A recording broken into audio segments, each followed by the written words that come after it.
Hi, I'm Andy. I'm the T1D nutritionist, and today I want to talk to you about type 1 diabetes and travel.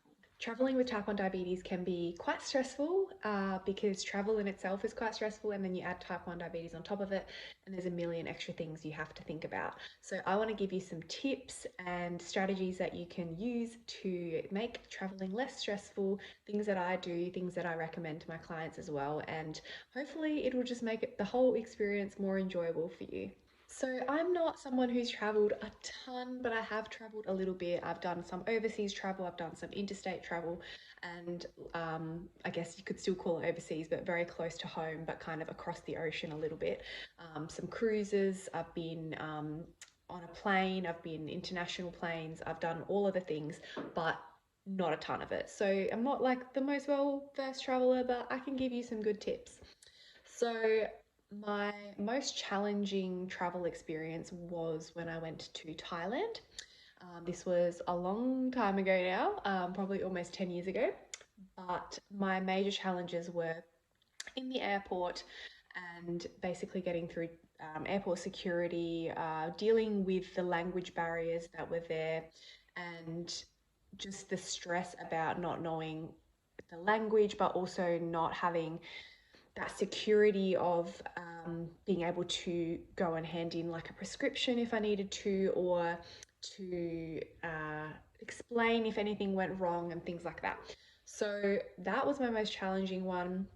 But honestly, I've had airport security challenges in Australia as well. So, my biggest tip when it comes to traveling, if you are doing anything to do with plane travel, is to expect the unexpected and expect airport security to be a little bit challenging.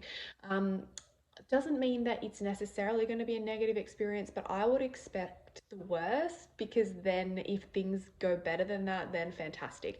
That also includes being prepared when you're having to travel through airport security. So, being over prepared, having a letter from your doctor explaining what type 1 diabetes is, what a dot list of the different supplies you're going to be taking through, doing your research on the scanners that are in place. They have updated these recently, so there is different protocols that now exist in airports. So be prepared, do your research on airport security, contact the airline, have something in writing that you can show them, because the likelihood that you will get stopped at security with type 1, especially if you've got an insulin pump, is quite high.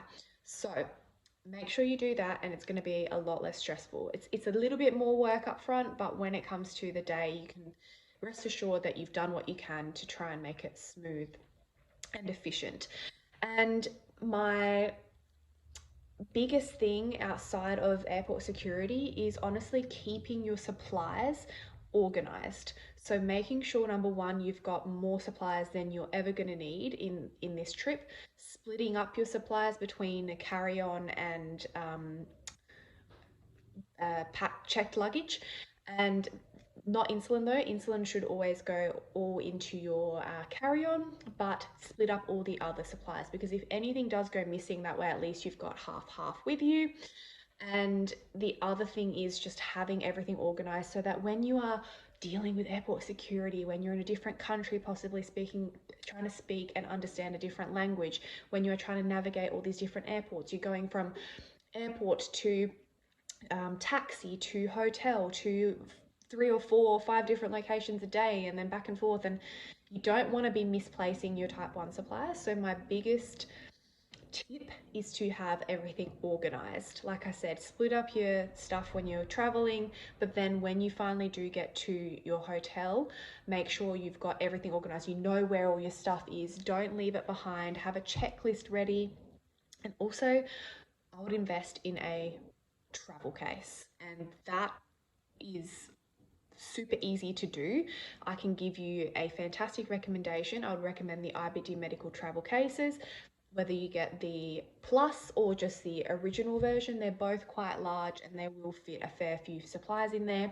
You can fit everything that you need in there to manage type 1 on a daily basis, and you can probably fit a whole week's worth, if not more, supplies in there. So get that, get organized, and carry that with you. You can even have two, and have one in your handbag, one in your other bag. So, there are options, but I will just get super organized. So when it comes to being on holiday, you can just focus on enjoying yourself, and you know you've got everything you need there with you, more than enough, and have a great time.